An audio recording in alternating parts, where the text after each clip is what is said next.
Okay, so what were Yeah, you saying? okay, so this is Brian Bonner with First Financial Bank.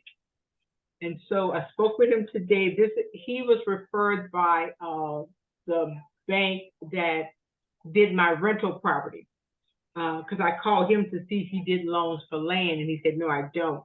He said, but I can refer you to someone that's really good. And so I spoke with Brian, and he said that it's 25% down payment. There's a laundry list of stuff he needs. I forwarded you the email that he sent me. But he said that we could do whatever you want to do with the land. It's yours. Once you buy it, it's yours. He said what happens is they would carve out, like if we say, okay, we're selling 10 acres, they would carve that out. And so the people that's buying the land, it's kind of like a separate thing. But I don't think we would have to take it to the next step, because if we sold 10, we're going to pay the bank off the 550. So then that's the end of that. But then he said when we wanted to do the RV storage piece, we could get a construction loan for that.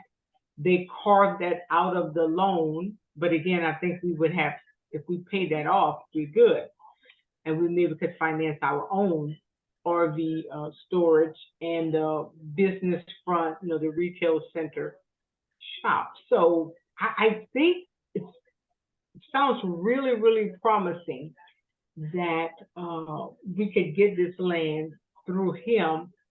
And he said it would be a 10-year term, but with a 5-year balloon. And so I said, well, that means it's due in 5 years. He said, yes, but we could extend it if you needed it to, if we start with a 10-year. So I don't know what that means. 10-year loan, but with a 5-year balloon. Do you know that language? I don't. Yeah. Because to me, a balloon means when it's due, this is what's due. But I Yeah. guess he's saying we could extend it additional 5 more years. Yeah, that's what he's saying. The way I didn't quite understand that, because I said, well, 5-year balloon means it's due. He said, yes, but if we set it up as a 10-year, then we could extend it. So maybe there's an option there where, okay, it's due in 5 years, but if you're not ready to pay it off, instead of foreclosing, we could extend it another 5 years because you got a 10-year somewhere in there. So yeah, I mean, but he's asking for quite a bit of information. If you see the email that I forward to you. Yeah, I'm looking at it now. He says Yeah. the things we're going to need is, are you putting the loan in a business name or personal name? Completed personal financial statement for each principal on the loan, and he attached a template. Yeah, you have that because I forwarded, so you should have attached. Yeah, I do have that. Okay, cool. Last 3 years personal tax returns for each principal on the loan. Verification of current income via income documentation such as paychecks, retirement income, etc. Verification of liquidity such as bank statements, retirement statements, brokerage statements, etc. Property description and business plans, what the property will be used for. Yeah. So we kind of talked about it because I told him we wanted the 5 retail shops, the RV storage, the home. I said we would live on the property, but we would build, tiny homes, townhomes, condo, and either sell or rent.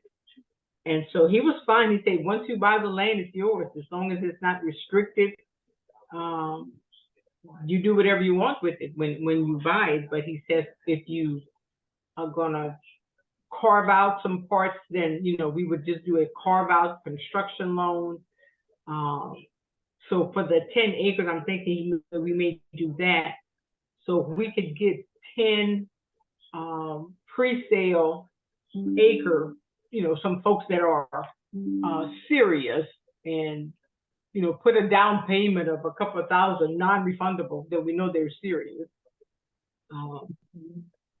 But yeah, so that's what I think that it looks a little promising that he would do it, you know. Oh, there's Valeria. So Sophie May, she's picking up her kids from the school today, but she said she was going to try to get in. But she still Okay. really wants that house, the property in Beasley. In Lee, oh Lizzie, Beasley. oh Beasley, yeah. Why Beasley? Beasley was for the house. Oh, here goes David. No, Beasley with the goat. Beasley with the goat. Beasley is with the goats. Yeah. Hold on. But did she see? Did she go look at Angleton? I'll be right back. It hurts. Okay. Hi, Anicia Carson. Hi, Hi, how are you? just fine. Good. Yeah, Vanna just stepped off a minute. Valeria, you on? I see her picture. I am. How's everybody doing? Doing good, doing good. How are you? I'm just fine. Thank you so much for asking. Well, sure. I'm a little tired, but I'm trying to hang. Yeah. I might fall asleep. I might fall asleep mid-term. I mean, in this, if it gets too long, because I've been up since 3 something this morning. Yeah, so I'm really tired. Anyway, I'm gonna try to hang as long as I can. Well, I've already gotten ready for bed. I'm already in my pajamas. Oh, wow. It's only 4 o'clock. My goodness. Well, I've been up since 3 this morning, so. Okay. You're not giving out no yeah. candy tonight, huh? Oh, no, ain't nobody. If they knock on this door, it's gonna be, I look, if they don't get no response, they'll know what's up. Yeah. Can you guys see my screen? yes. Uh-huh. First Financial Bank? Yes. Yeah. Okay, this is the financial statement that they want filled out for everybody that's on the loan. It's, I think, 4 pages. Yeah, it's quite lengthy, and the all those additional documents. But this is what people are supposed to have anyway. You're really supposed to know what you have, what you're operating with. So I guess yeah, for sure. That would be great to have. I mean, to know. But yeah, that would be whoever wants to be on the loan or can qualify for the loan. Yeah.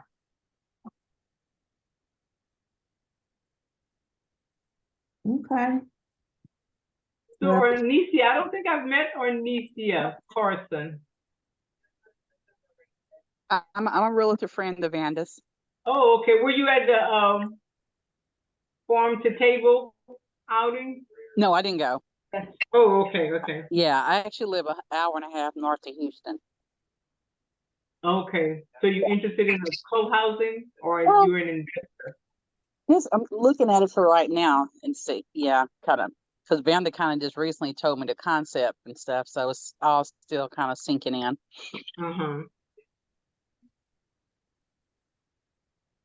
Yeah, she went to look at some property with me when we went to look at Crockett. Oh, Crockett. Oh, okay, yeah.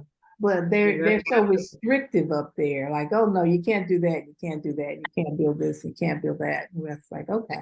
No. This is not going to be what we need. Yeah, but has Sophie May gone to see Angleton? No. Yeah, I think if she goes to see Angleton, I think she'll see the benefit versus Beasley. Yeah, I'm not crazy about Beasley. You're not crazy about Beasley? I think Angleton it's a much better investment, because Beasley is what $750. Is that what you had that on some document, Vanda? Yeah, I had it on the email I sent out today. Yeah, yeah, and so, and this is 550, for, double the acres, because Beasley's was like 23, 24 acres. And it didn't have a house on it. Yeah, there were no, were there electricity? I don't know. There was electricity to that room where they, to that building where they were doing the metal working. Oh, okay, yeah, yeah, so. Yeah, No, it's easier to get your financing with a structure on it than it is without a structure.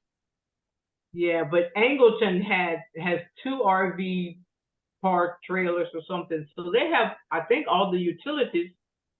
Oh, okay. Yeah, and That's even better. yeah, and Yeah. it's 47 acres. I mean, for less price. So I mean, of course, you know, we have to do our due diligence.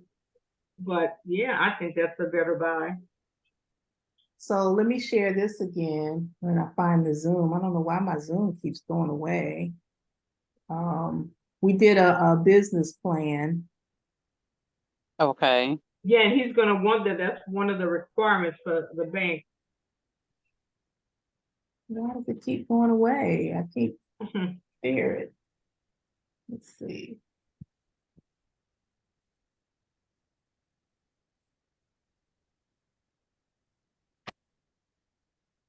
Oh, it's back here. Okay.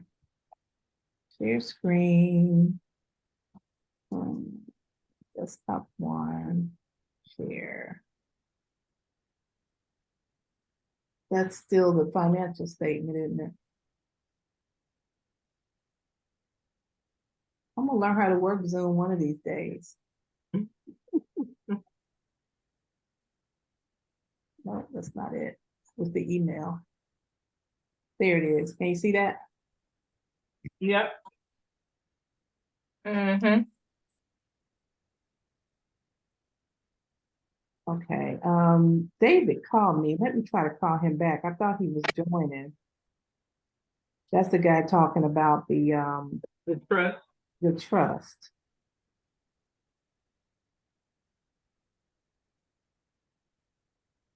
But read this over and let us know what you think about it.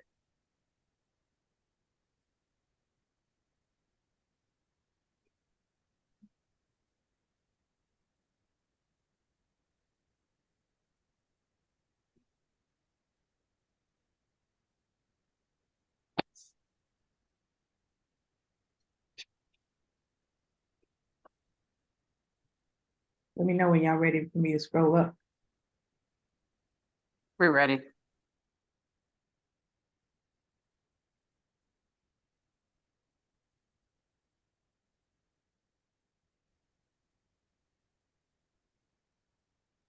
Yeah, Lee said he would break down that expenses kind of separately.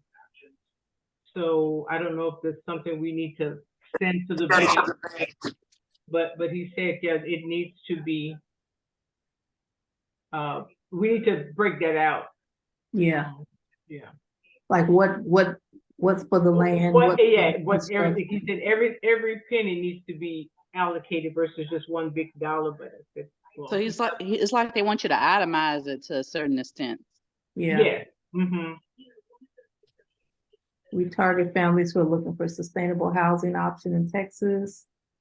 We can reduce their environment. Mm-hmm. It would be great if Deborah could review this as a courtesy. It would be, wouldn't it? Yeah. Before we send it to the bank, and but I don't know, and I don't know anyone else that who has that expertise.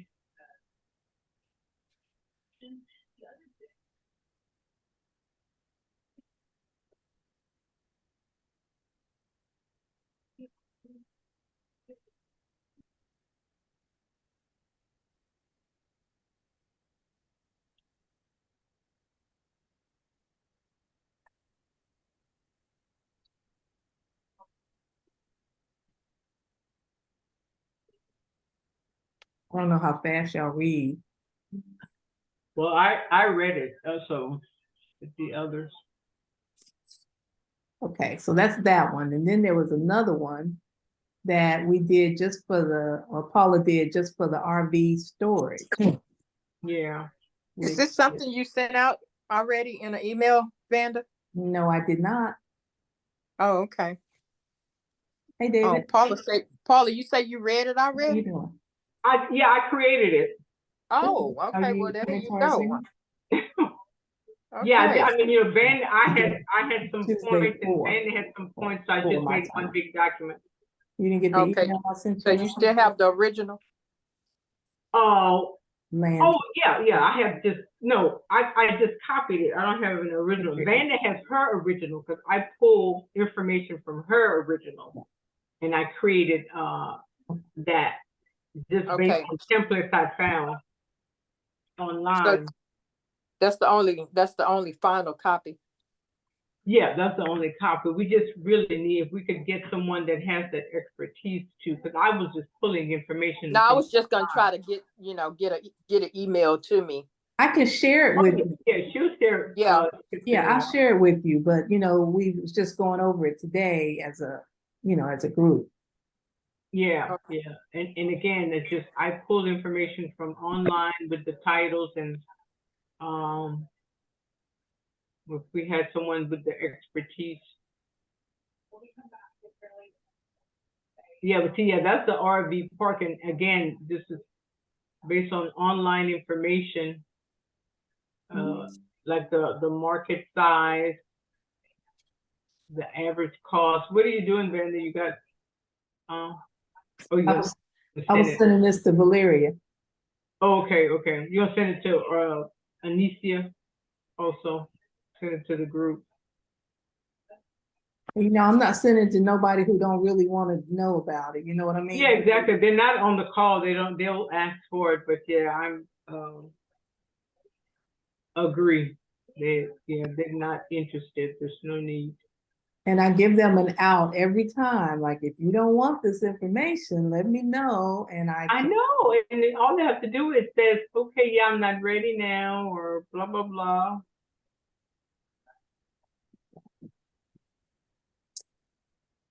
So let's see, business plan.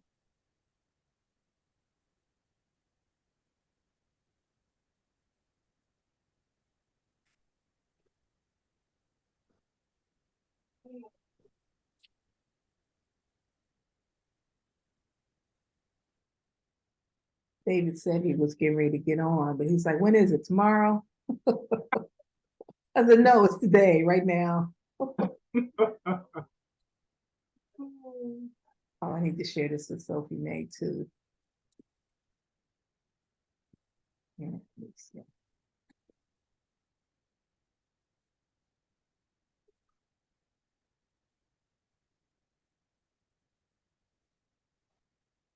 Okay.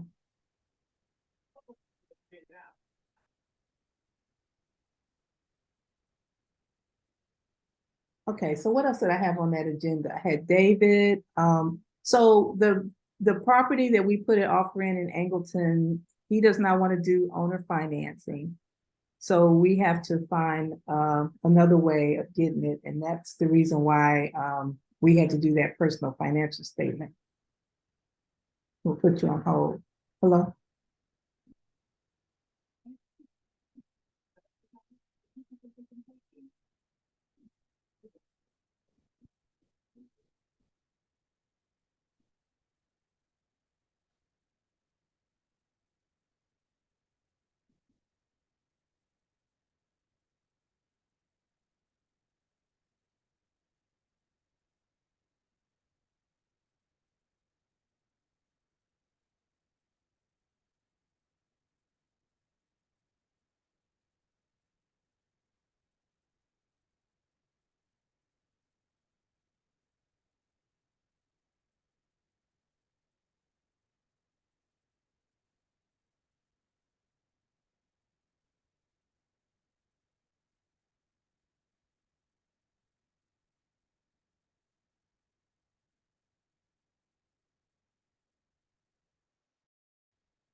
Can't hear me.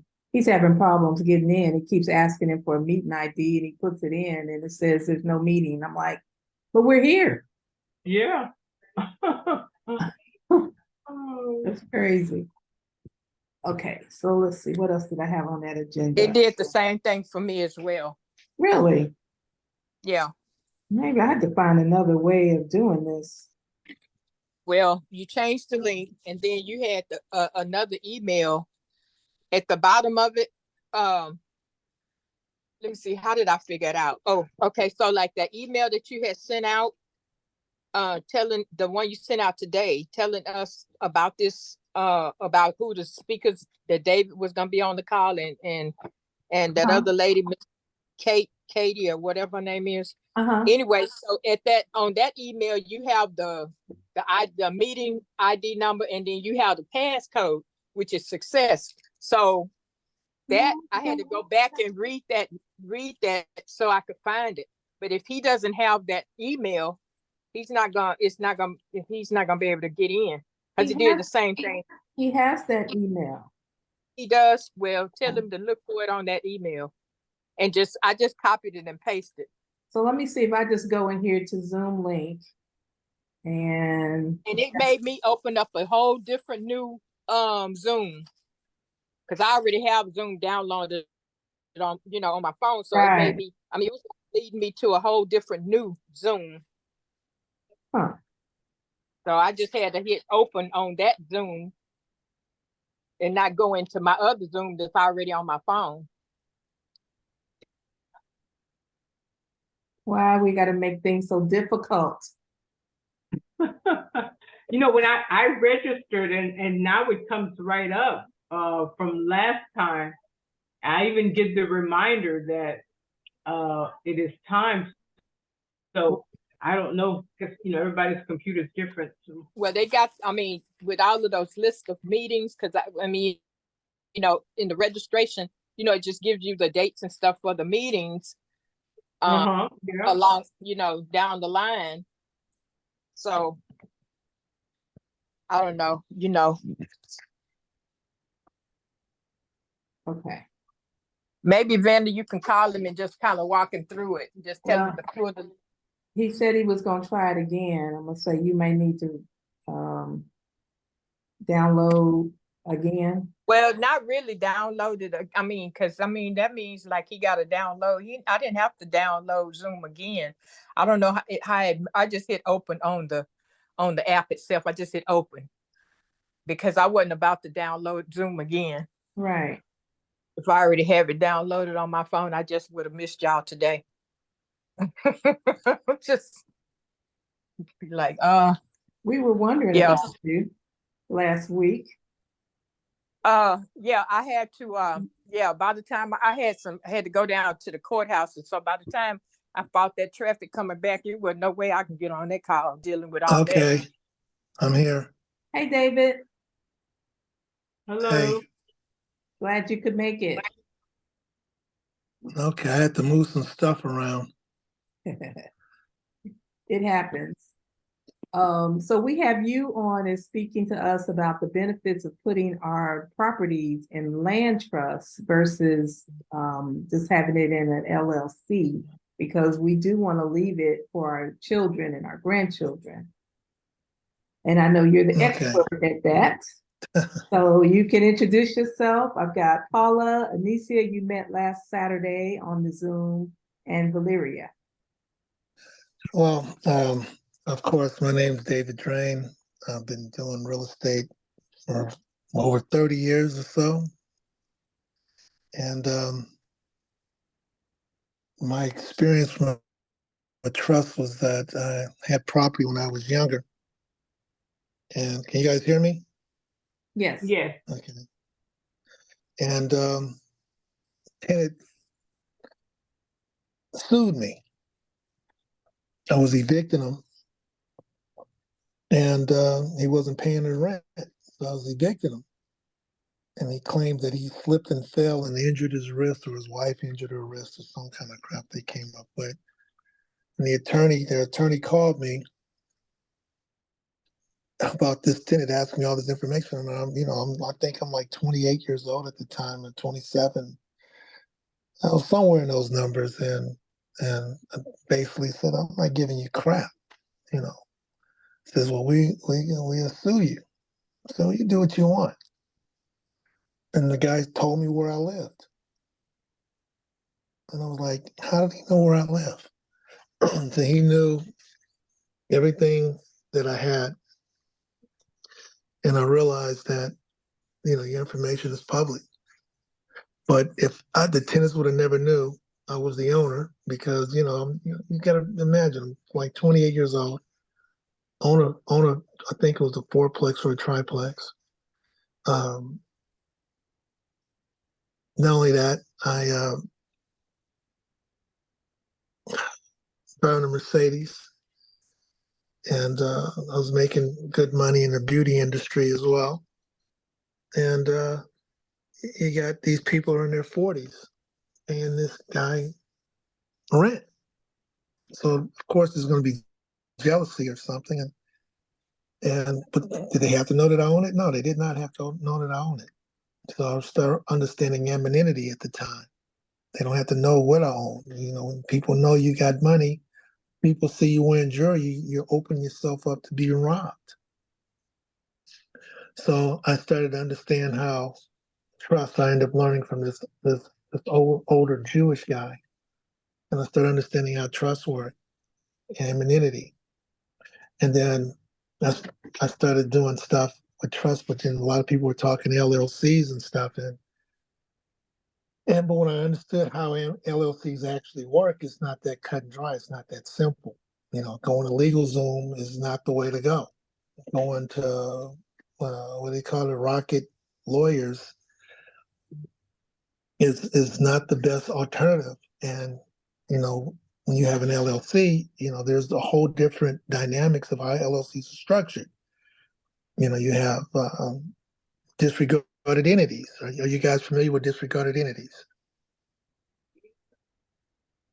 No. Yes, no. Okay. Yeah. How many? Oh, it's only 3 of you in here, I guess. So how many of you guys are in here that have a single membered LLC? That has a what? I don't have Member. one at all yet. Okay. Well, a single member LLC is considered a disregarded entity. And if it's a disregarded entity, that means it's almost like you working as a DBA, which So means you're that's separate. not good. That's not a good one to have. No, because here's the question. Are you guys familiar with the word charging orders? Have you heard of that before, charging orders?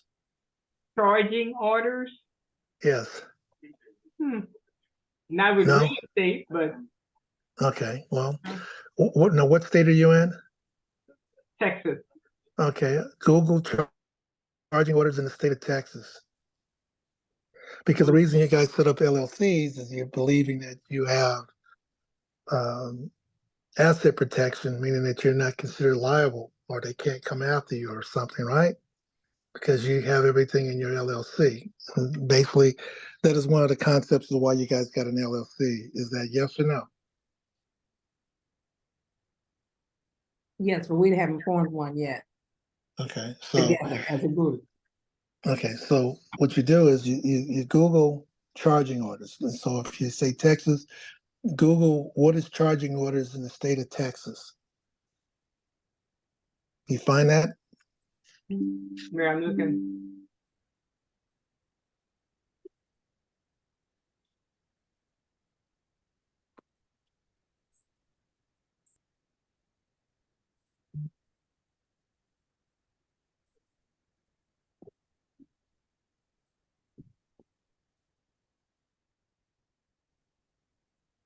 It says the only legal remedy a personal creditor of a Texas LLC member can use to get a member. Which Only- means that, huh? Go ahead. That's what it said. Which means that if you violate something or something goes wrong and somebody decides to sue you, you're thinking, well, I don't own anything. It's everything's in the corporate, right? But you're the member of that organization. Your LLC is a single member, so there's you. The charging order was structured to protect the other partners in the company. So if you got 2 or 3 people, then they're going after, so they won't destroy the company. They're going after you as a member. So whatever your share of that company is, they're going after for the cash flow. And inside of your operation, in the states, you have a pro structure, which means that money that's made in that company that gets divided up between the partners or divided up equally between the 3. Well, if you're a single LLC, right, or a single member LLC, you're the only partner. So they can take the assets inside the company because there's no other partners that can be affected because you're the proprietor. Versus A lot of people don't know the state the only state that allows single member LLCs to be exempt from charging orders is the state of Wyoming. Those of you who don't know, I believe Wyoming is the state that originated LLCs. So when your thing, anonymity, how are you anonymity if you're setting up an LLC and you got to register your company? You got to register your company with the Secretary of State.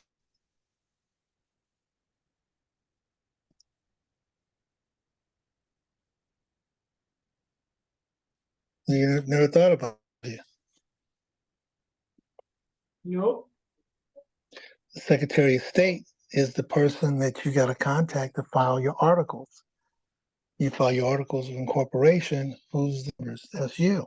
There's your name in public record. So, and then you have what you call a registered agent. So when you have your registered agents, if you become mysterious, all they had to do is look up your company and say, oh, it's a Texas corporation. Oh, Billy was the registered agent. I serve the registered agent, which means I served you. But now imagine if I had a land trust. It's not public information. The only thing is public is that the company, the LLC, not the LLC, but the land trust is on the deed. So they know the land trust is called, by giving you nothing, trust, but who do they serve? They got to have somebody to serve, excuse me, which would be the trustee. Well, you got people that tell you the trustee will be an LLC. Well, then there it is again. Secretary of State, I already know who the LLC is.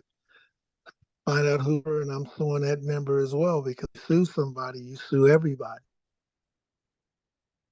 But if my trustee was named John Smith, John Smith is in Texas.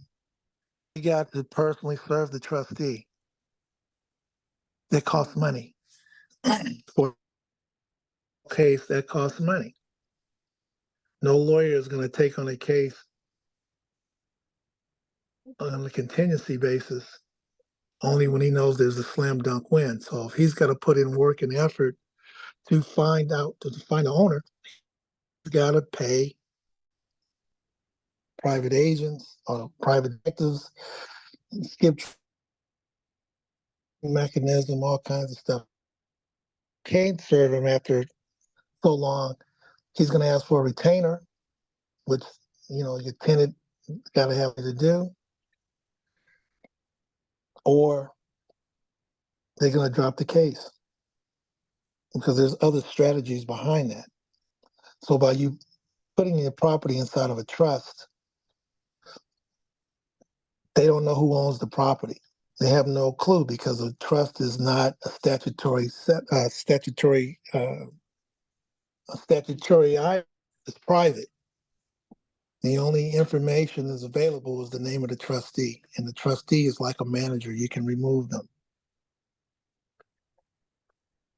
Ownership of the trust is the beneficiary interest. Now that's where you can have your LLC as the beneficiary. But for them to do that, they got to find out how to get to the trust and then subpoena the trust documents, which will then show the beneficiary owner of that trust, which would be your operational company, LLC. That's the standard.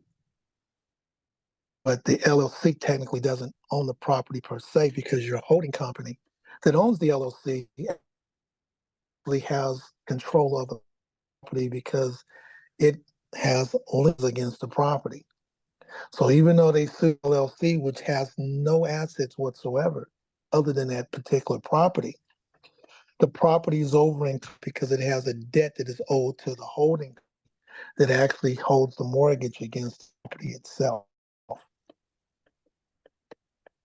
And the company would be in Wyoming, which will give you charging order protection, and you will liquidate the operating company itself, which is separate from you. There's no assets there. So that makes you immune to any kind of damages that can happen if a tenant decides to sue you by using a land trust.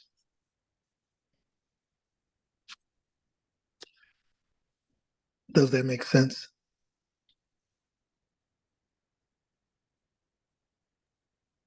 Sort of. I'm not following. So if you are purchasing something and the business acts for your LLC, you're saying that we shouldn't use an LLC? You don't use the LLC to purchase. You use the land trust to purchase, but you have the LLC as the owner. You do not the LLC on the documents. I'm taking title. When you're buying a piece of property, when you're going through, well, California's escrow, I guess in other states is your lawyers or the title companies ask you how you want to take title to the property. So if you bought the property from Mr. and Mrs. Smith, it's going to say Mr. Smith grants over to Vander Crossley and blah, blah, blah, husband and wife. That's what the deed say. Yes. So when you give me an address, I can pull up the property address, and it says the Crossleys own this property. Well, how would I know that? That's public document. That's public information. And I know Vanda husbands are on the title. That's who owns that house, the Crossleys. Yes. That's who owns that house, the Carsons.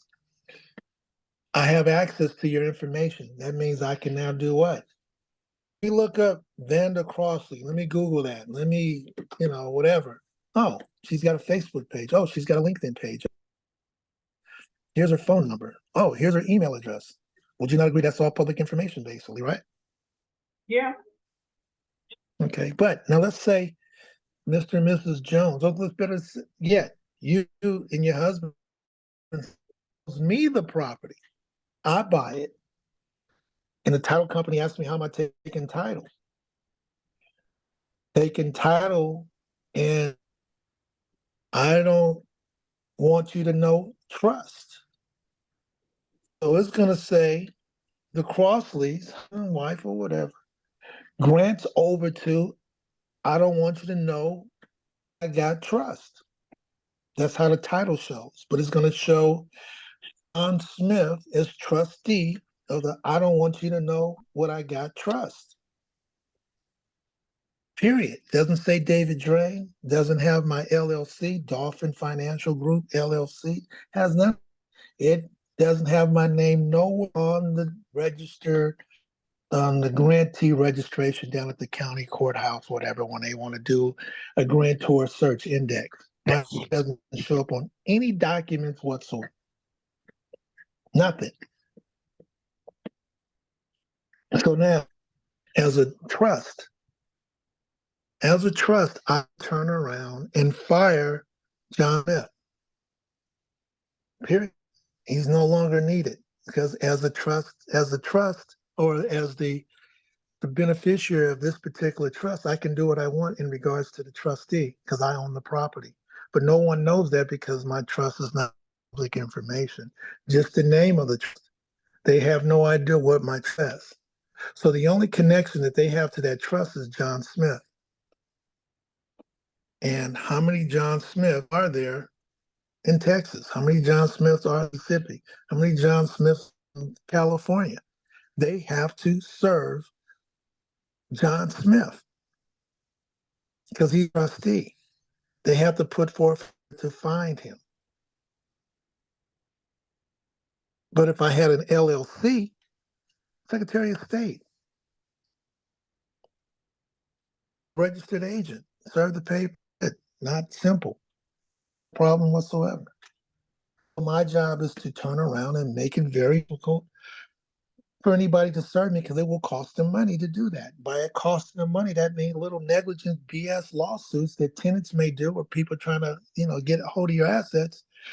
Gotta have some money. And usually when they see that, the lawyer is going to ask for a contingency. This is a part of proofing. This is a part of preserving. So you want to put obstacles in the way, and people think, "Oh, I'm judgment proof." No, you're not. It's very difficult for people to get a hold. Different than in certain neighborhoods where people got rules and what do you call those iron gates on their doors? It doesn't make your house burglar proof. It just deterred the person from trying to break in because he's got a lot of work. Distractions cause distractions for him to get in. Does that make sense? So, okay, so a simple example of you're saying if we purchase property, we have an LLC, we should not use an LLC, we should use a trust document? You use the trust just as a layer of protection. You Yes. still have the LLC. You're just using the trust as a layer of protection. Yeah, the LLC would be but then so the LLC provides your information. So how does the trust protect you when that LLC is there? The LLC, the trust provides anonymity. You can't sue anybody if you don't know who they are. How are you going to sue me? Yeah, but how are you going to sue me? That's the layer of protection. You have to go through the trust in order to get to even find the LLC. You can't even get to it because there's the layer of protection that the trust provides. So we're assuming that, okay, if we default on the loan, they can't find who owns the land? Different story. No, no. This is the misconception. You have a loan, you sign for the loan. That loan, the property is secured by the loan. It doesn't matter if you transfer the property 100 times. the lien is against the property itself. So that doesn't matter. The taxes are on the property. It doesn't matter if you sold the property 7,000 times. The fact is the lien is against the actual asset itself. So that's why when people talk about what do you call assumptive, assuming a loan, or subject to, the bank, as far as the bank knows, you still own the property. How do they know you don't own the property? As well, they go to the county recorder's office and look down and see if the title's changed. That's how the state goes about hitting your property taxes. That's how they do reassess. You know, they assess the property because the name changed. Changed. You know, they says, well, the Carson's no longer on this property. The Crowley's no longer on this property. Our loan is with the Carsons. Our loan is with the Crosleys. That's who our loan is with. But how is the name David Drain on here? That means you violated your contract because the contract is with you, not with me. Those people have access to that information. You gave them access to it. How do I prevent them from having access to that information that I took over the property? Well, you put the property inside of a trust. The trust doesn't say who owns the property. The trust is protected the Garm St. Germain Act. So as far as they know, you own the property. If I go over property and I don't make payment, are they foreclosing on me or are they foreclosing on you? They're foreclosing on you. It affects your credit because your name is on the loan document signed for that particular property. But if you decide to say you want that property, you can't because title says that trust owns the property. I want to see a copy of the trust to determine who controls the trust. Even though the loan is in your name, even though the loan is on that property, title says that this trust owns the property.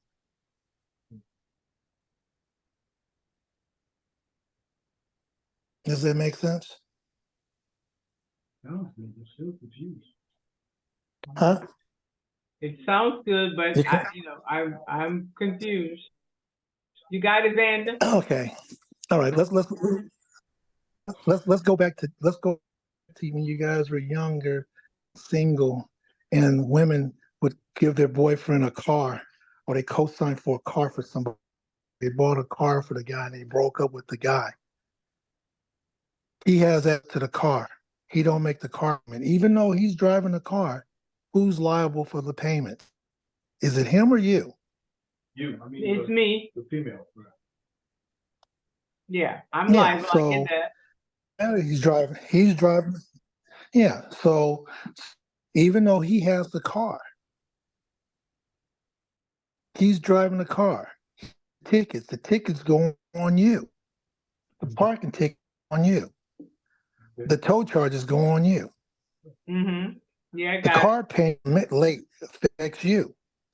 Yes. You can't turn around and say, he took my car. No, they gonna you gave him the keys.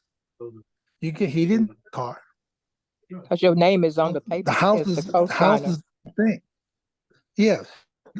Yeah, I understand that. Your house is the same exact So how thing. do you equate that to the land and So the trust? now, because the land trust is the name. My name is not 1313 Bird Lane Trust. That's the name of the property. Right. And that's the name of my trust. Mm-hmm. So that's the boyfriend. His name ain't on the paperwork. Mm-hmm. That's the what? My name's not on anything. Trust. Yes. Now, the only person that they see is my trustee, my manager. The trustee is the manager of property. My name's not up front. The manager's name is up front. The manager is just an employee. My name is totally off records. Now, if you sue Mufti, that's the only way you're going to find out who owns the trust. But if my trustee no longer works for me, how are you going to sue me? Eventually you will, but you're going to end up spending money because you got to do skip tracing. You got to do all these things to serve. You have to serve me to be able to sue me. Like put it in the LLC inside. Eventually, the LLC is security blanket because the LLC gives me protection. So when they ask for the documents for the trust documents is going to show it's owned by an LLC. My name is not the LLC. Now, how did I structure my LLC? My LLC is owned by my holding company. So with the traditional LLCs that you have, you went to open LLC, your name is on the LLC records for the so Valera Carter, Ivy, Crossley, member of the Supply LLC. My structure says Joe Inc., Wyoming Corporation. That is my holding company. My name doesn't show up on no records. Wyoming gives me charging order protection. But what they had to go through to get there, they had to find out who owns that trust. My name is not on any documents. You can talk to your trust people and your people. You can get your document as the nominee. You can have somebody else sign for your documents. It's called a nominee or a P of A, power of attorney. That's what it is. So by me using a trust, I have anonymity. Anonymity means that you don't know who I am. Once you find out my trust and get a hold to it, my operational agreement in my trust has an LLC as the owner. I have outside protection and inside protection. Sue me, you sue my company. If I haven't violated the straw man category, there's nothing. If you win the lawsuit and go after the assets of the LLC, that LLC doesn't have any assets other than the house itself. Then the house has a mortgage against it that's owned by my holding company. I have a question. Yes. So this is basically the trust as in, it's not specific to a land trust. What's the difference in the land trust and this type of trust? A land trust is controlling all real estate. If you Google, land trust only deals with real property, mortgages, promissory notes, houses, apartment buildings, commercial buildings, lease agreements, rental agreements, lease options, anything that deals with the facilitation of real estate. That's what land trusts are for. They were invented in 1850, I think, 1870, out of Illinois, because in the laws back in the days, they would not let property owners vote on any building requirements in the city of Chicago or the state of Illinois, because it would have been a conflict of interest. So what they did is they came up with a land trust, so no one knows who owns the properties, and those businessmen can vote in regards to development in the state of Illinois. That's the history of land trust. That's what Walt Disney used when he went to buy the swamplands in Florida.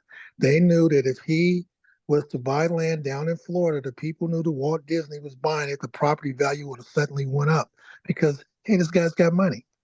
But because it was in a land trust, no one knew who the actual owner was, so he was able to buy the property at what it was worth.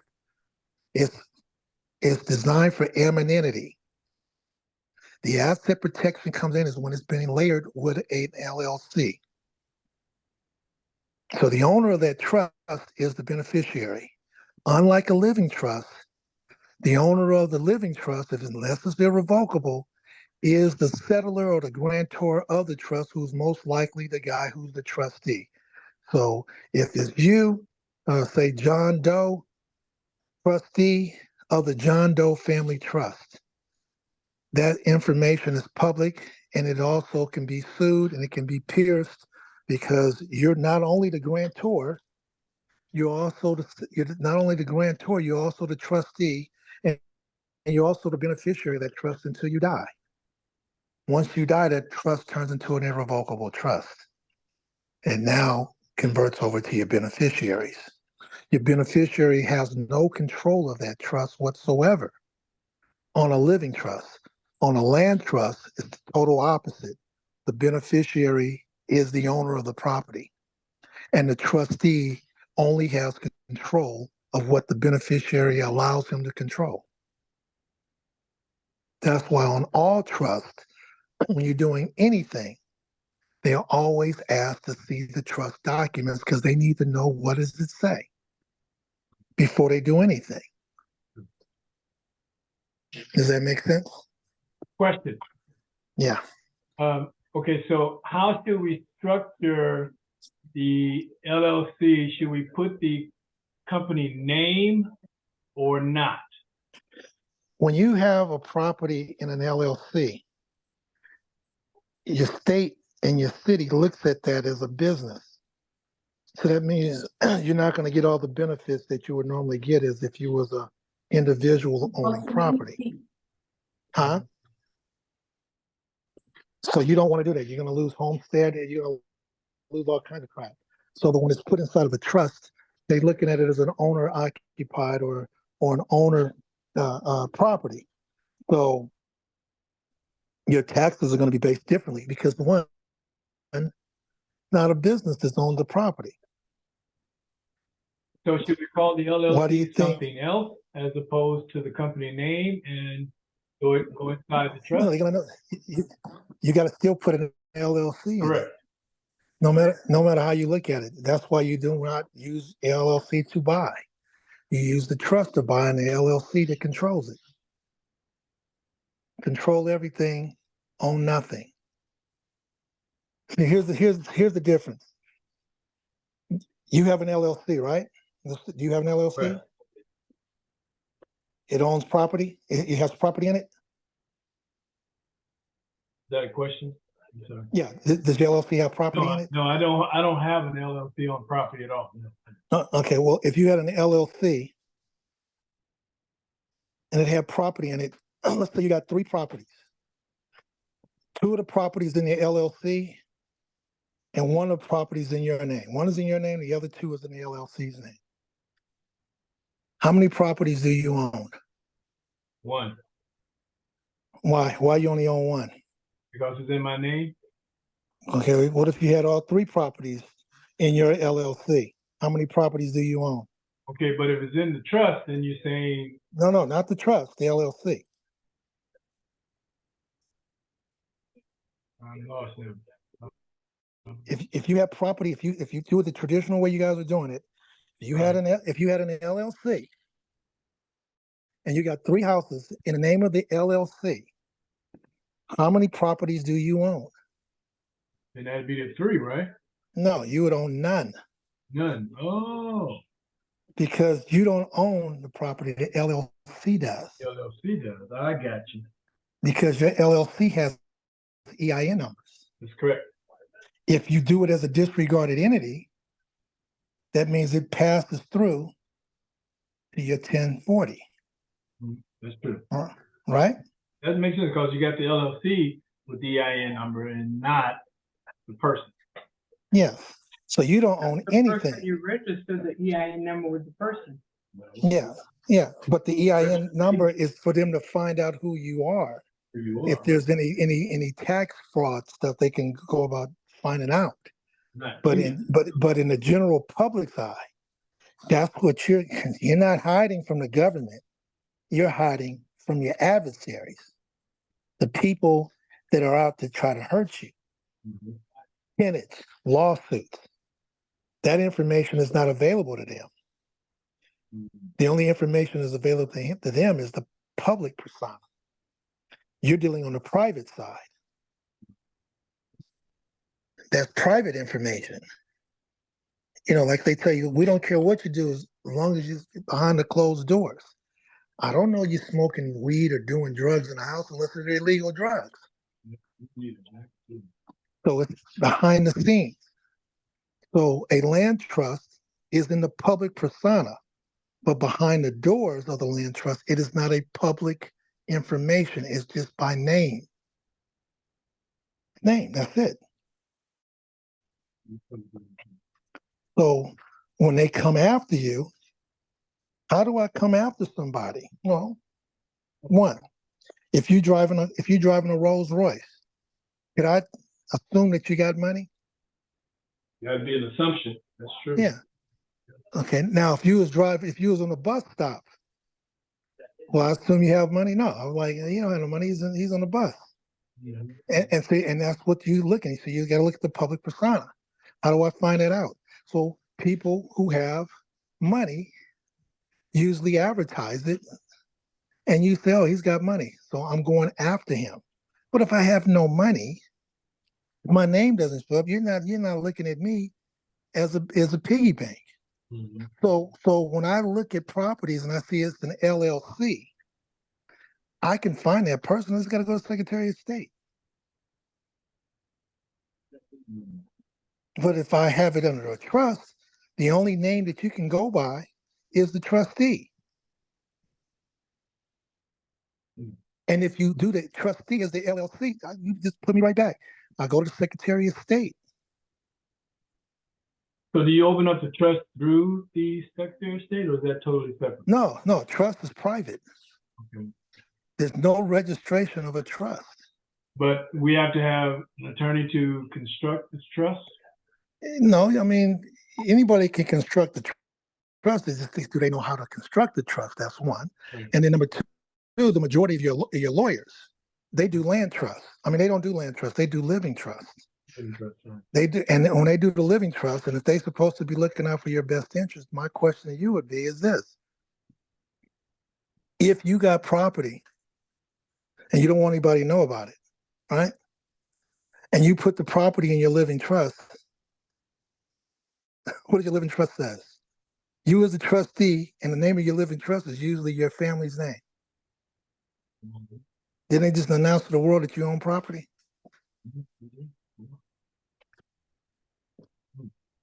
Yes, no? So true. So why would you do that? Probably because we didn't know any better. And you have a bunch of lawyers. Yeah. Because my mama did it, my daddy did it, my friends, next door neighbor did it, so it seemed to be okay for me to do it. That's not always true. Not always true. And when they did it, he said, oh, the Johnsons put the house in a trust. Right. Oh, the Smiths put the house in a trust. Yeah. Very good information. Very good information. So let's say now, I don't know the Johnsons or the Johnsons, but I happen to see a house. I see a house that I like, and I turn around. This is what you do in real estate. I see a house that I like, and I go, oh, let me run the address of this property. I run the address of the property, and when I run the address of the property, it says John and Jane Doe. Like, oh, John and Jane Doe. Oh, John and Jane Doe owns 1313 Mockingbird Lane. Okay, let me turn around and see where the taxes are being sent to. Oh, it's being sent to P.O. Box 1212. So I go, okay. Now I start running John and James Doe's name and everything. And 5 or 6 properties pop up. I got the name of 5 or 6 properties that they own. And Let's now do you can something. come after their assets.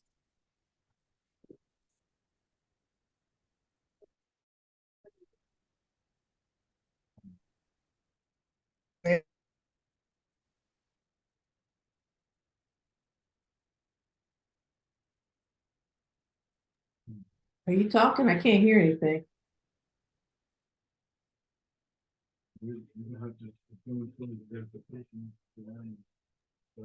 Did we lose David? What part you don't know? You got all my text information? Oh, no. We might have lost him. Vanda, call him on his cell and ask him. Still if on. He's still on the line. Maybe he accidentally muted himself. Well, he's gone now. He just dropped off. Maybe he'll come back on. He might have been in a bad area. I don't know. Well, it's very good, interesting information. It's just a lot of stuff to think about and do some more research on.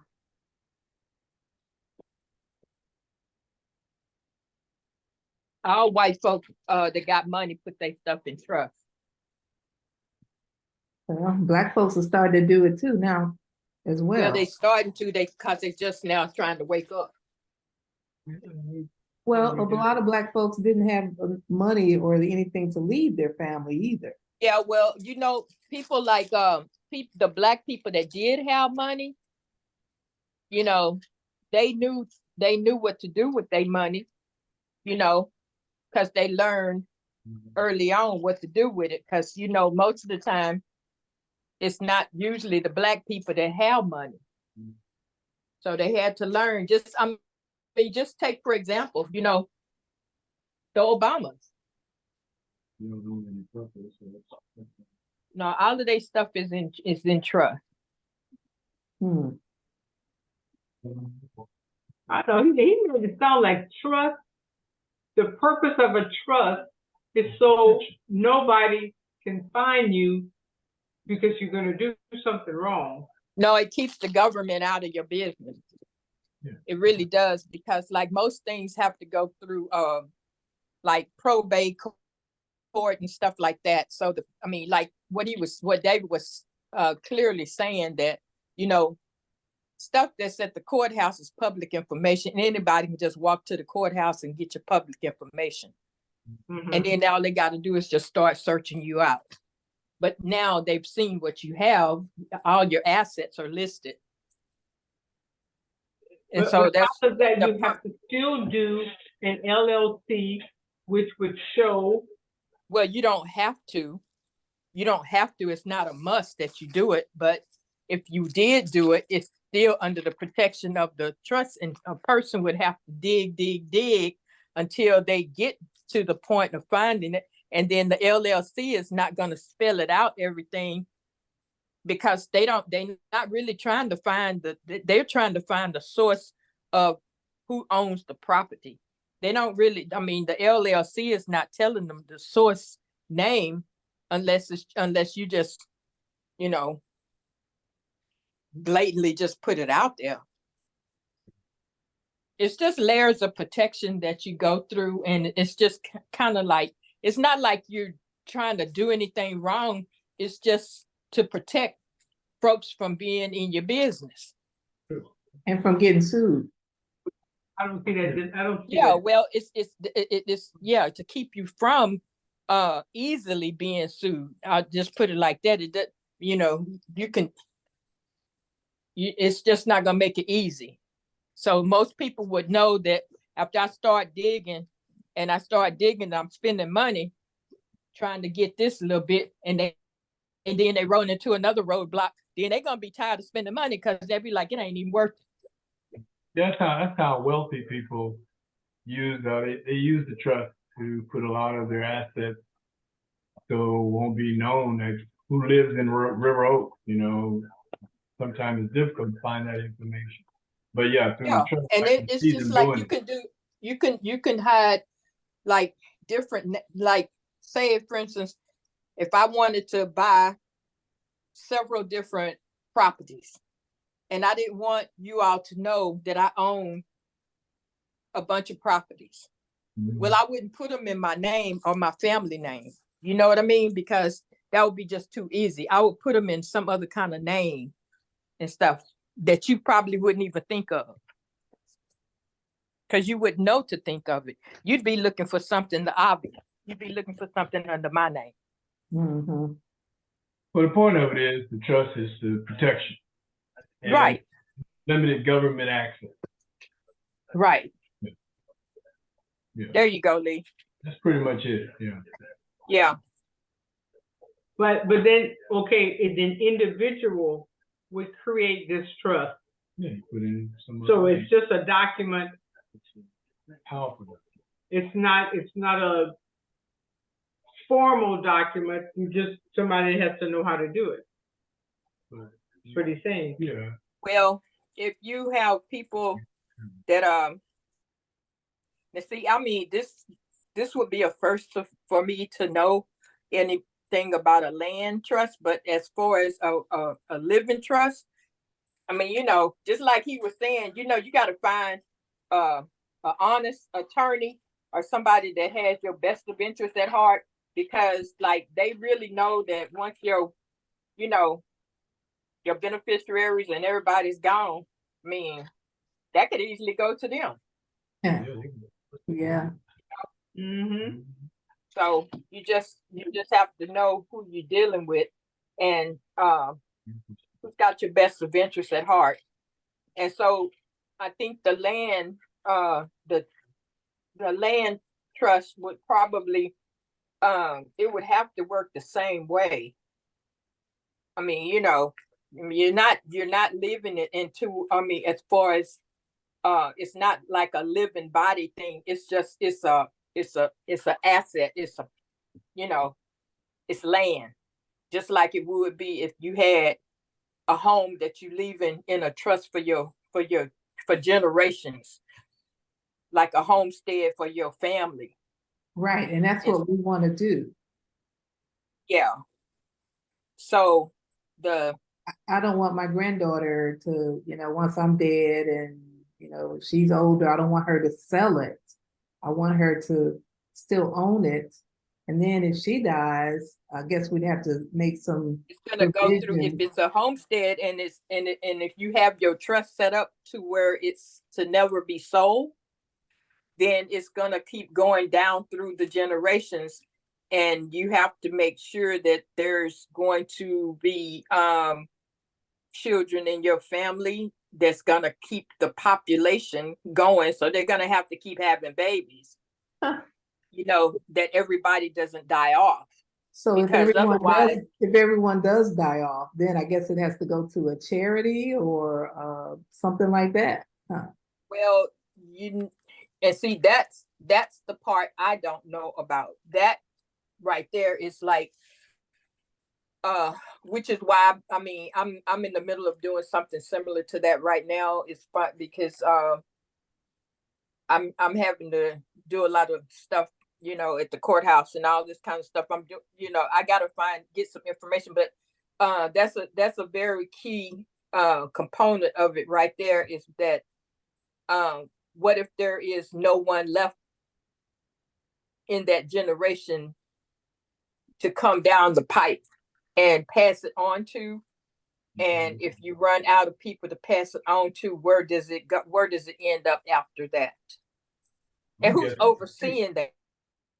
You know what I'm saying? Because if there's no executor left to oversee it and make sure that it's being handled the way that your will wrote it out to be handled. You know what I'm saying? There's got to be an executor, like what he was saying would be the trustee. So that would be your executor that is next in line, next, and whoever's next after that person and that person and that person. So right, like it has to be someone. That person be dead too. So it's got to be like a law firm, I guess. Yeah, see, no, well, what happens is that eventually to me, it looks like there's not going to be anybody around to see after, because unless you have, okay, say I'm living and you living, okay, for right now, okay, and we have 2 or 3 different executors that we put in place like right now in stair steps. Well, just because you're younger than me don't mean that you're gonna die, you're gonna outlive me. You know what I'm saying? Yeah. So if you're younger than me and you die before me, so you would just, you know, you assume that I'm gonna pass first because I'm older. You know, that's how most people think. You know, the older one is gonna die first than the younger one. That's the way it's supposed to be.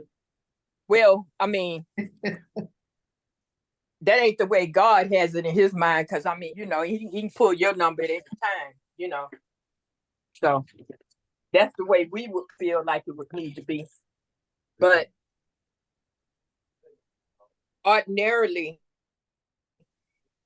you know, as a roll of the dice, you have no clue. You know, you're clueless.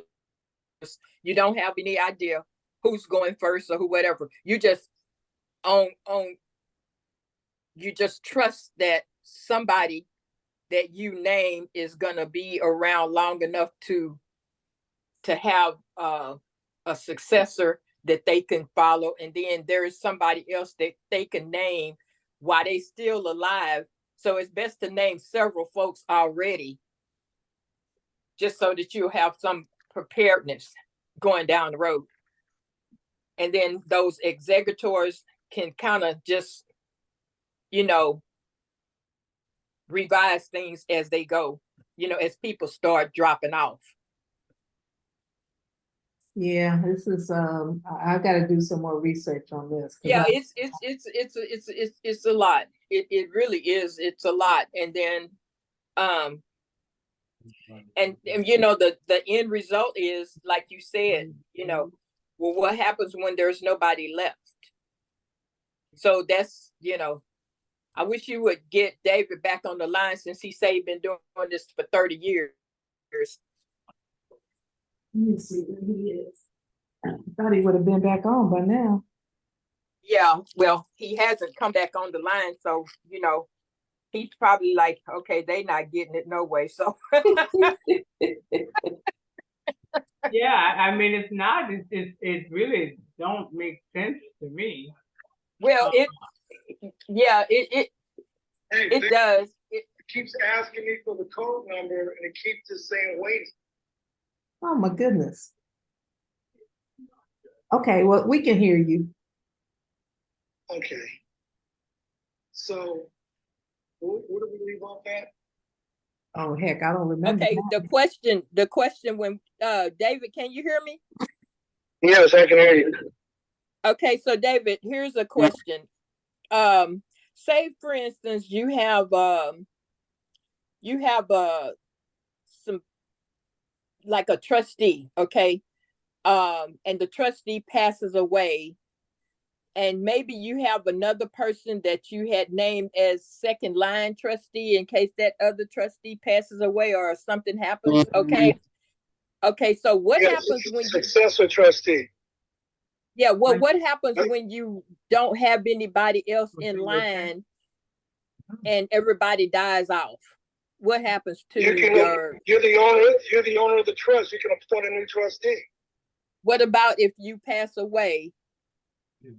When you pass away, the assets get converted over to the beneficiaries. If your beneficiary is your LLC, then whoever's in charge of your LLC is the person that will take over. Or if the LLC is owned by another trust, then that LLC converts over into that trust, and whoever is the beneficiary of that trust is in control. What happens when everybody dies off? It'll be just like anything else. Whoever's your beneficiaries are, they will get the property. It's no different than if you died off without a will. Your property goes to probate. Even if you have a will. Okay, that's the answer. Okay, so that's the answer right there. That's the end of the end of the line is that eventually it goes to probate if there's no one else left. Yeah, that's on anything, because if you're gonna have a company that no longer exists, that company dissolves, is inactive. Okay. And so it goes to probate, and then that way the state or whatever gets it at that point. Yes, no. David? David? He may have dropped, but wouldn't it make, because okay, we could go down the line, like my son's son, children. But those, like, as the second generation of my son, if they don't have a will, then probate will get it. But if they have a will, but they don't have to have a will though, Paula, if they are in the trust, or if they have. But okay, but what I'm saying, okay, so you almost at the end of the line. This person is almost okay. I don't have no other living relatives. That last person would create a will saying, okay, give it to the Boys Club of America. So that's how long from now is that? But you're not talking about a will. You're talking about a trust and a LLC. I know, but I'm saying we are at the end of the line, right? This person is the last one. She has no other living relatives. So she would need to create a will, because it won't go, the trust is over. She's the last one on this trust. And so she would have to know, okay, I need a will because I don't want the state to take it. I want to give it to the Boys Club of America. Wouldn't that make sense? Yeah, you can also put the Boys Club of America on your LLC. Yeah, well, yeah, exactly. But we have passed the LLC. Now we work. No, but no, because that LLC is going to still be existing even after the living people have died. The LLC is still going to exist. And so they would look to the LLC to determine who owns this piece of property. Yeah, and then that person, that last person that you have on there, whoever is the last person, the last of the last, because if you have to revise the LLC for, say, the sake of reorganizing, okay, and you have to revise your LLC because somebody passed away and they were head of that other person that's still living. So anyway, if you still have someone there, and then you just revise it and then just name them, well, it's gonna still, and then you just, like, at the end of the line, at the bottom line is you can just put that on there, the Boys Club of America, and that would be the final draw right there. And can't we say that when we are developing the trust? Like, if there's nobody else, this is where we want it to go. Yeah, you can do whatever you want. You're the one who crafts the trust stuff. You determine what you want to happen. What you guys are failing to realize is you're making it more than what it is, because the trust is giving you anonymity. Based upon what you're going to do, you have an LLC, right? So if you have a single member LLC and you drop dead, so who gets your LLC? Who gets your property? Your next of kin. Well, no, because you got to go to probate. No, yeah. You got to go to probate because you have a single member LLC. A single member, meaning there's only one owner. And he dies, or they die, or she dies. Okay, so what if you don't have what if you don't have a single member? What if you have multiple people listed on the LLC? Okay, and then wait a minute, and then you also have like a corporation like the Boys Club of America. Okay. Well, And so like before- every living person passes away and there's nothing left but the Boys Club of America. well, see, that means the Boys Club of America was a member of that LLC. You have Exactly. a trust of the beneficiary, the owners of of those properties. So let's say me, you, and one other person are equal partners, called pro rata partners in this LLC. I own a third, you own a third, and she owns a third. If I die in that operational agreement, that 1/3 goes to where? Does it go divided up between my partners? No, I want it to go to my family. So either you're going to turn around and pay off my family, or it's going to probate. That 1/3 of my ownership goes into probate because that's my personal property. So that's why they have things called key man policies on companies. You get key man life insurance to pay off the heirs to get rid of them that won't disrupt how the operation of the company works. Those are called. What's that called? What kind of policy is that called? A key man policy. Key, are you saying key man? Yeah, it's called KEY, key man policy. Those policies are designed that if a member dies, that money is used to either pay off the heirs or to replace that person to keep the company running. Okay, so that second word is man, M-A-N, right? Key man. Key man policy. Key man policy. Okay. Been around for a long, long time. All right. So the only difference is that I'm removing you from public records. You want anonymity. Mm-hmm. If you don't know who I am, I could be in your face and you don't know I'm the guy that owns the building that you live in. If you knew I owned the building, What does it cost to create a trust? you're gonna be complaining to me. But if I'm not known, you don't know who you're talking to. That's the whole idea. Okay, so let me just be clear.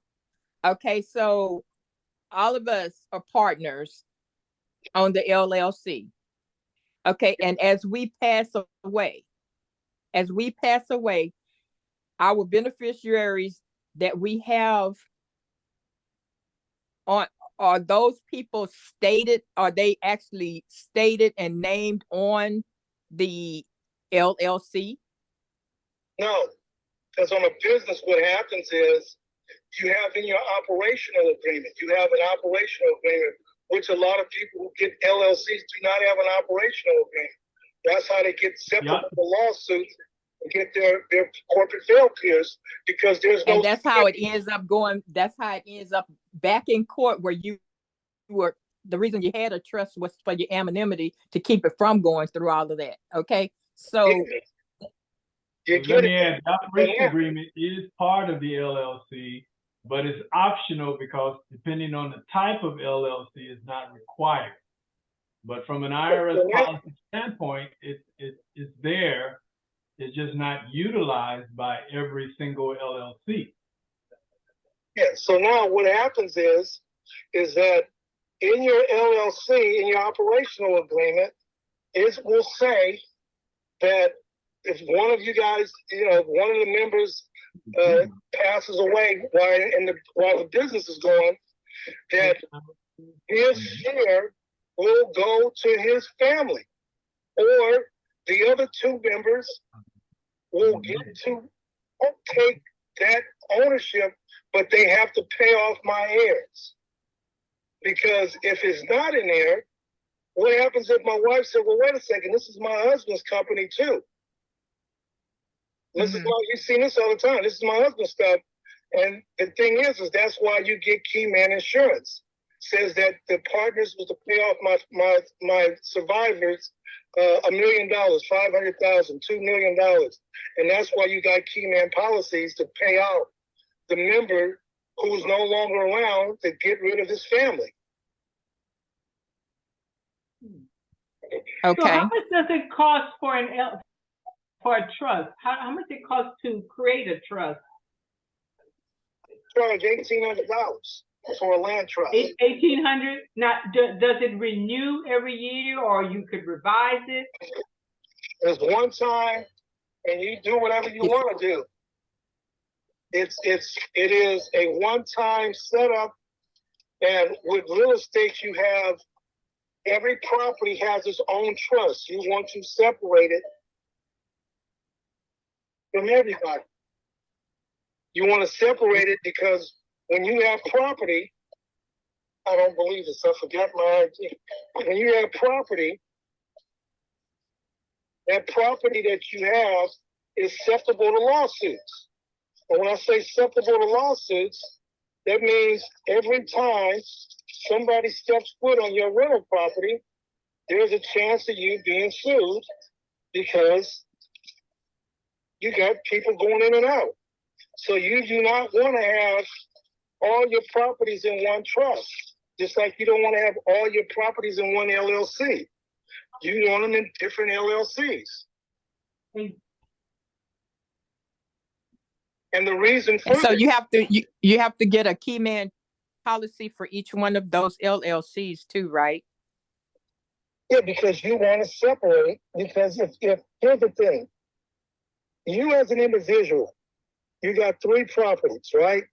All 3 properties are in your name, and somebody slips and falls on one of your properties. They have access to all of your 3 properties. Access to all the properties because all those properties is involved in a lawsuit because you own them all under your name because I am suing you.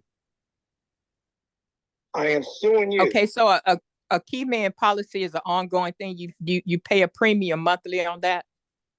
Yes, because unless you do a single premium key man policy, unless you do a single member, unless you do a term policy and do either a level term for 10 years or do an ART, an annual renewable term to keep the premiums down, you put that inside your corporate structure budget that we're paying for insurance for each member. So if any of their demise take place, we have the funds to replace them and to pay their widow. With the LLC, if you have revisions to make, if you say you need to take someone off or you need to make some revisions to your LLC, okay, or anything that's under that trust, do you have to start all over again and pay another fee for it, or what do you do to make the revisions? No, you would do it. Quick minute. I have to sign off. Wait a minute. I didn't get his answer. What? I'm just signing off. I'm just signing off. I gotta go. Bye. Yeah, you do addendums. You do addendums to your LLC, an operational agreement, and you do addendums to your trust. So you add that in there. That says. Okay. So yeah. Okay. Just make some like an amendment. Okay. Yeah. Okay. Yeah. That makes sense. Yeah, that makes sense. Because things change. Just like in a trust. If I only got 2 kids and I wrote that trust 7 years ago, and then I got a new kid that's coming along, I need to do an addendum to add that child into my trust. If I got a grandkid coming along and I want to do sturpies, and I put sturpy clauses in my trust, and I put my grandchild, or I can do a general one that says all children that are born by way of my daughter or by way of my son that I don't know are included into the trust. So okay. I change it. So if my son has another kid, that kid is included automatically. Those are called sturpies. That means the branch of. That's the Latin word for the branch. Okay, that makes sense. So did Lee and Paula leave? Yeah, he was on her line. We can't hear you. He was on her line, so yeah, they're both on. Oh, okay. Can you hear me? Yeah, we can hear you. Yeah, so like I said, the only difference is that the land trust gives you anonymity. by giving it anonymity, it's blocking people to find out who's the person behind that particular piece of property. And that's a part of asset protection. Asset protection is just anonymity, so they don't know who to go after. The LLC is the actual exit protection because now you're operating under an LLC. And if it's done properly, you have a holding company that controls that LLC, that controls that property. And if the LLC holding company is in the state of Wyoming, Wyoming is the only state that gives you single member protections for charging orders. So you won't be operating as a foreign entity. Your Wyoming LLC opens up the LLC in the state that you're operating business in. So now you have a domestic company that owns property, but that property has a mortgage against it by your LLC holding company. So if they happen to pierce the corporate veil of the LLC operating company, it doesn't matter because if they take the property, they still got to pay the mortgage that's owed to the holding company. That's why you have an operating company and a holding company. Operational company is a company that does not, the operational company is the one that does all the activity. A holding company is just holding asset. It doesn't do no operation, doesn't do anything other than to secure and hold assets, which means it makes them separate from any lawsuit because it can't be liable for something they're not involved in.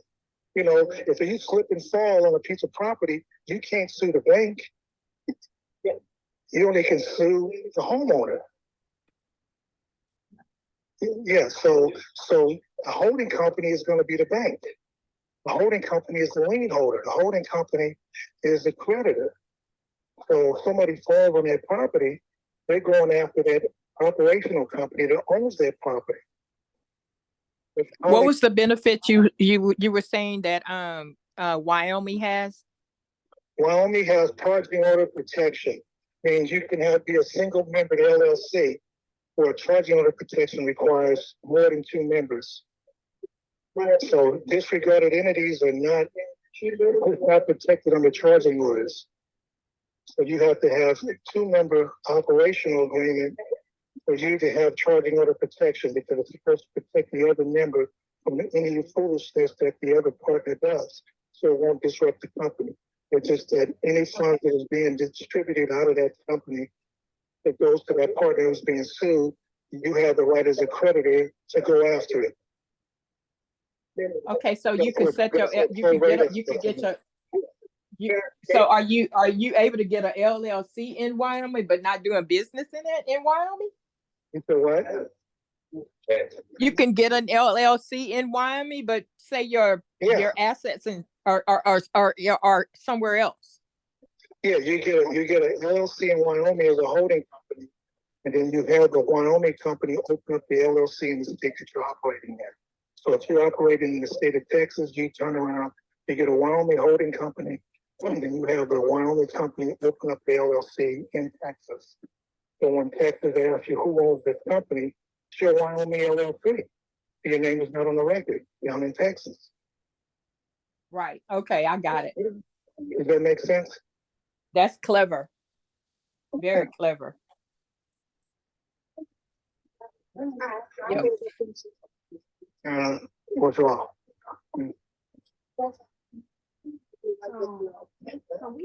What's wrong with your mic? What's wrong with your mic, Vanda? He's on the phone. Huh? He's on the phone, remember? No, we can barely hear you. Oh, he got a lot of background going on here. No, you now when you lean forward or something, now you speaking louder now. Okay, sound like he's at the bank or something. Oh, no, I was talking about you. We could barely hear you. Not him, you. Okay. Yeah. So, okay, David, are you still there? Yeah, I'm right here. Okay, well, that was good information, Vanda. Yeah, it was good information. I need to hear it about 5 more times. But I think I got it. I think I got it. The more I hear it, the more I'm understanding it. But that's something that you need to look into a little bit more. I have to get that. What was that charge? What? Charging orders. Charging orders. Now that I'm gonna have to lock in my head. Charging orders. Okay, so that makes sense. Orders. I'm gonna have to keep that word orders. Because I got the charging in there. It's just the orders that go with the charging of them. When I do my minutes, I write some of this stuff down that he talked about. Okay, charging orders. If you guys want something better, if you give me an email or whatever, I can send a link to, I have a video AI ebook on land trust, but it's called The Puppeteer. Puppeteer means, you know, you're the person pulling the strings. You know, what Rockefeller says, control everything, own nothing. And that's how you want to do it. If you're doing real estate, you do not want to own anything. Yeah, you do that. You know, Right. You want to distinguish yourself, distance yourself from anybody. Yeah. I forgot my card. You know, you remain invisible. What's that? I say it's like you remain invisible. Yeah, that's what you want. You can't see me. Exactly. Okay. All right. Good info, David. You got any more questions for him? No, I'm good for right now. I mean, you know, it's always going to be a spark of interest when you have other things. And so, I mean, you got his number. We can.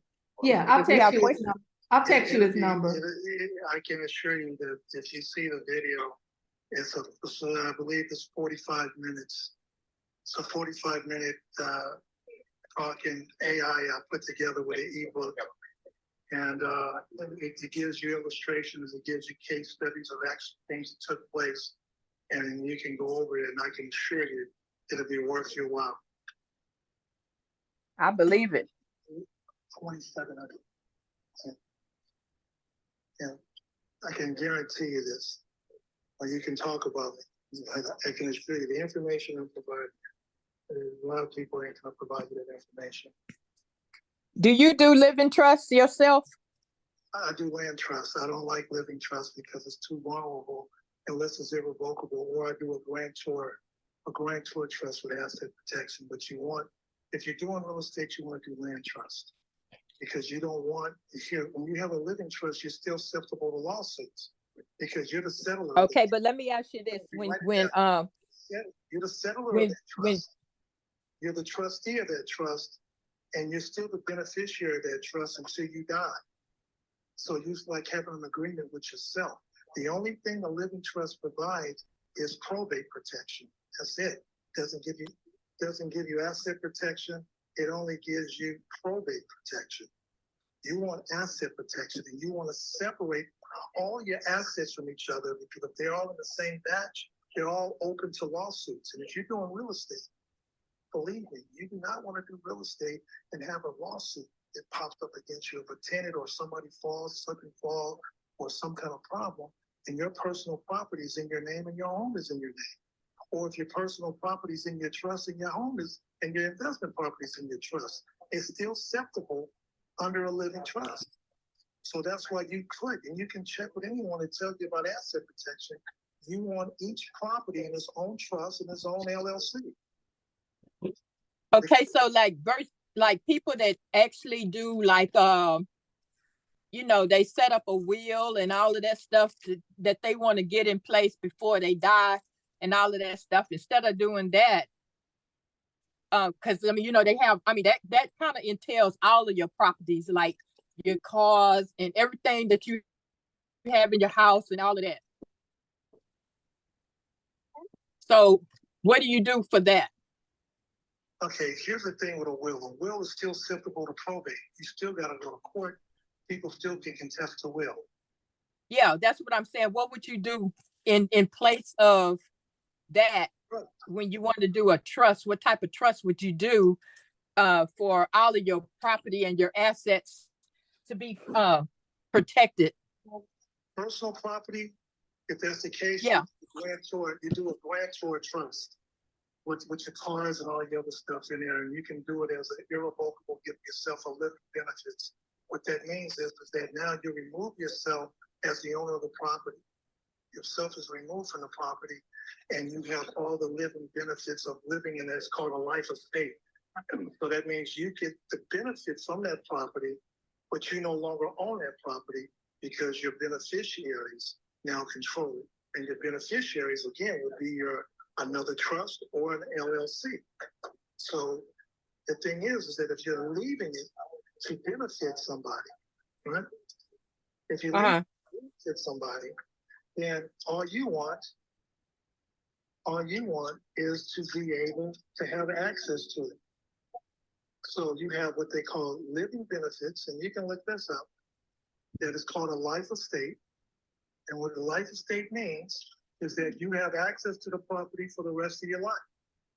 And then when you die, that property is converted over to whoever you want to get the property. It's either going to your company, or it goes to your children or your grandkids, or whoever you want. That is called how it is. That is called a life estate. So Okay. now you start talking about estate planning. But as a real estate investors, what you guys are trying to be, you want to separate. You do not want anything connected to you personally, because anything that's connected to you personally, believe me, they go after the owner. And the owner, if it's you and you got 10 properties and all the other stuff, they're going for all those assets. Mm-hmm. That's all under the same umbrella. That's why you got a thing called umbrella policy. That means they're going after everything, and the umbrella policy covers everything in that particular dynasty of what is being covered, your car, your boat, or whatever else. Oh, I'm covered under my umbrella policy, but there's only limitations. So if I slip and fall, break a leg, or in one of my illustration, like how a neighbor slipped and fell in front of his friend's house who had it as an Airbnb. Mm. Blood clot, and he died. Wow. The wife sued him. Mm. Okay. They knew who to go after. But if it would have been inside of a trust and it would have been separated, she might have had an idea who owned that particular property because it was a neighbor, but they would have had no idea that he had 4 other pieces of property, because those other 4 properties are in different trusts and in different names. Right.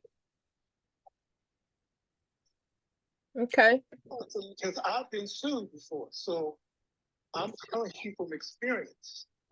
So I'm like, no, never again. Yeah. So I have stuff 2024 West 65th Place Trust, 763 East 53rd Street Trust. Right. Well, lessons learned. Buckingham Trust, I have in trust, totally separate. I do not want to have that happen to me again. Mm-hmm. Yeah. They didn't go through with the suit. They were just trying to scare me and buy time because I was evicting them because they weren't paying rent. Oh. Okay, so they were bluffing. Told me what I had. How do you know what I got? Those of you who are not on Clubhouse, I had people talking, and I asked the lady a couple of questions, and I said, "Oh, do you live on blah, blah, blah street?" And she was like, "Yeah." I said, "Your husband's birthday just had a birthday, right?" She was like, "Yeah." How you know that? It's public information. I pulled up the property address, so you got another property you just bought, you just refinanced the property, right? All that stuff I can pull up. Yeah. You know, so I said, if you had a trust, you wouldn't have that problem. Well, one person said they were smart. They said, "Well, I got an LLC." I said, "Okay, that's cool." I said, "But if now I don't know what property you own because I don't know the name of the LLC. The only way I'm gonna know the LLC is if they told me. But let's say you never told me and I slipped and fall on a property that you own under an LLC. I just go to the Secretary of State and say, who owns this LLC? I got you. You see what I'm saying? Mm-hmm. I got you. They never thought about that. It was like, wait a second. All the guys on Clubhouse like, oh. I'm like, dude, you guys are new. been doing this crap for 30 years. I'm dealing with white dudes and Jew boys in Newport Beach. This is what they do. So you got to go about it another way. Well, all of that's definitely go to your, good information. To your registered agent and the subpoena the registered agent and make the registered agent tell who you are. I said, yeah. I said, well, how you do that? I said, I should charge you for this, but I'm going to let you know what I know. I'll make my registered agent an attorney. Now, you know Okay. why attorney's a registered agent? Why? Attorney-client privilege.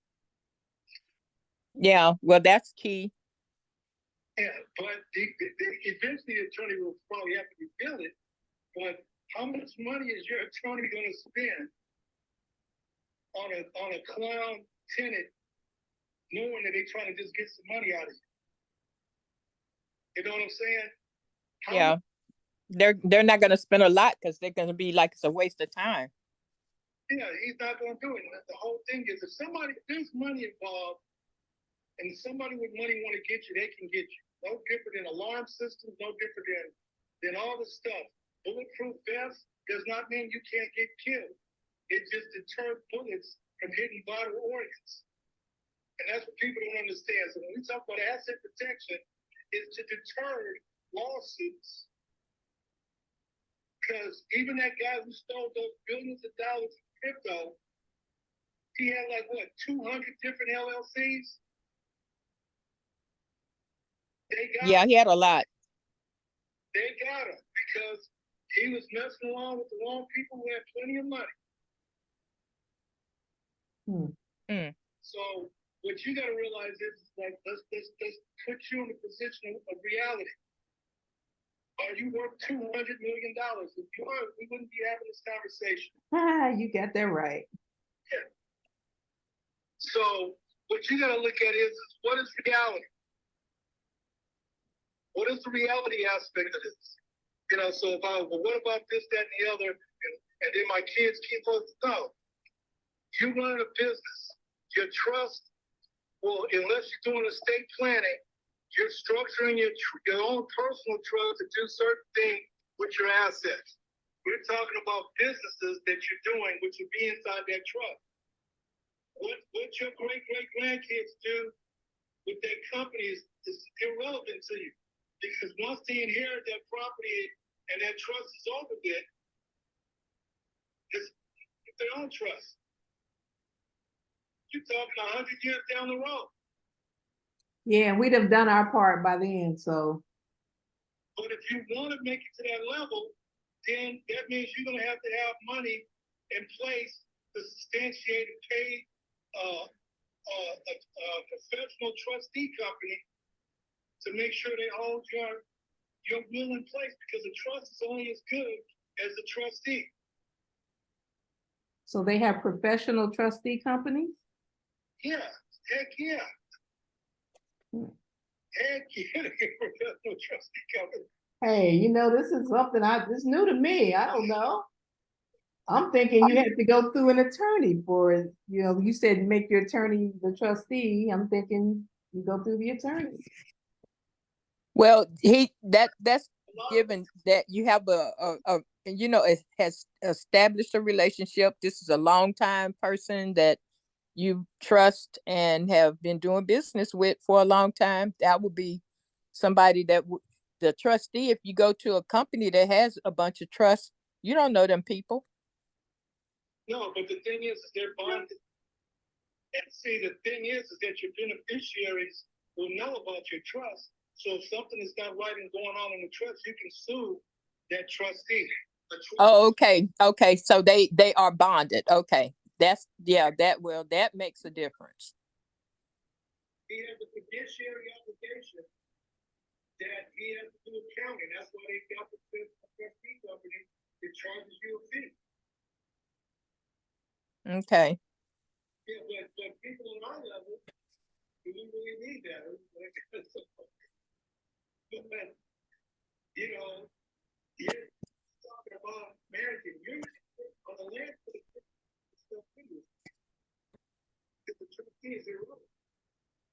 Right.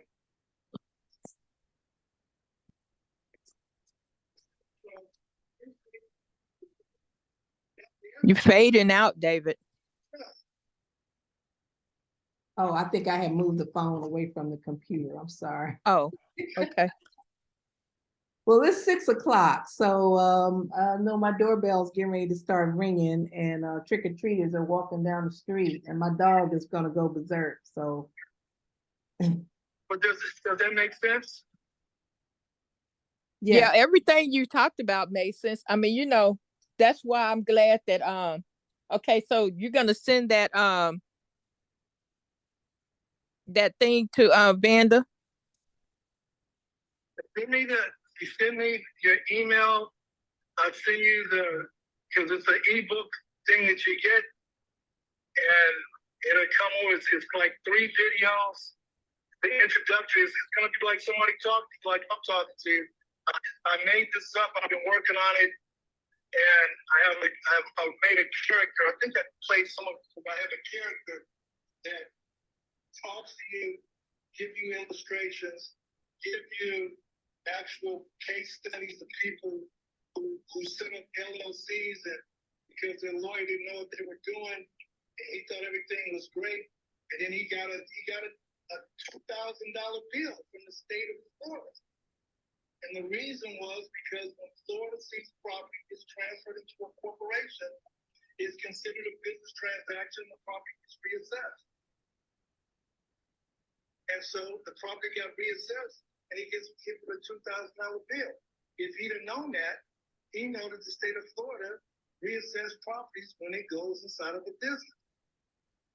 But if you would have put it inside of a land trust, it wouldn't have got reassessed.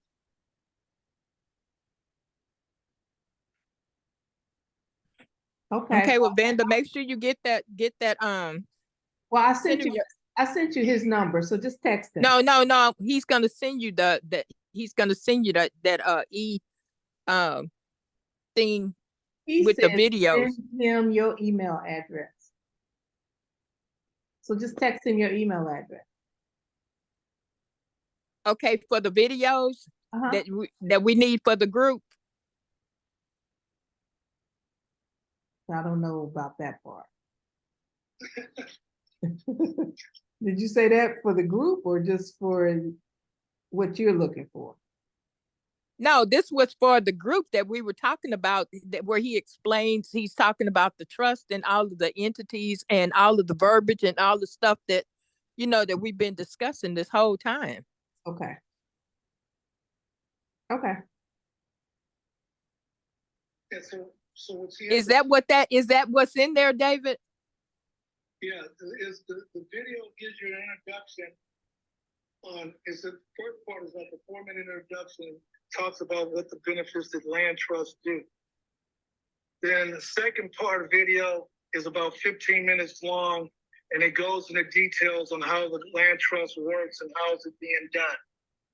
And then after that, then there's another video that talks about the remaining half, and then the last video is the outro, going over the reviews of what you've learned and how it's done. And so the reason why, because when I used the AI to do this,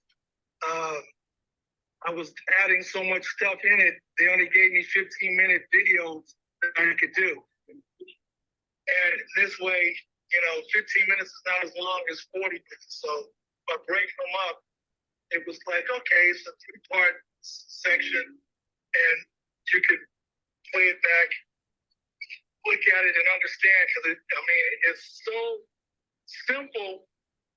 Once you hear it, you go like, oh, wait a second, that makes sense. Yeah, it's just a lot of information that's fed to you at one time. So that's why the videos would help you retain the information and would be more helpful for you to have something to look back on, and you can study those. Yeah, and it's not robotic. Like somebody's giving you a lecture. When I designed it, it's like somebody sitting there talking to you like he's your grandfather giving you world of wisdom. Okay, so is this, okay, so you're gonna send this over on a email? Yeah, well, it's hooked up to my kind of, it's hooked up to my, it's an ebook. So soon as you guys, I guess, pay for the ebook, it shoots it right over. So it's a video series ebook, and I can assure you it's worth every penny. Okay, so do you want us to email you to request this or what? Yeah, yeah. Or, right now I'm headed to Navy Federal. I gotta go pay a bill because the last okay, day. so no, my question is, do you want us to text you access to send it over, or do you want it emailed? Which way do you want it coming to you, email or text? If you send it to me via email or text, then I'll send over the link to you, and then you can go from there. Okay, cool. All right. In like maybe 25 minutes because I'm caught in traffic and I'm trying to get to Navy Federal before they close. Okay.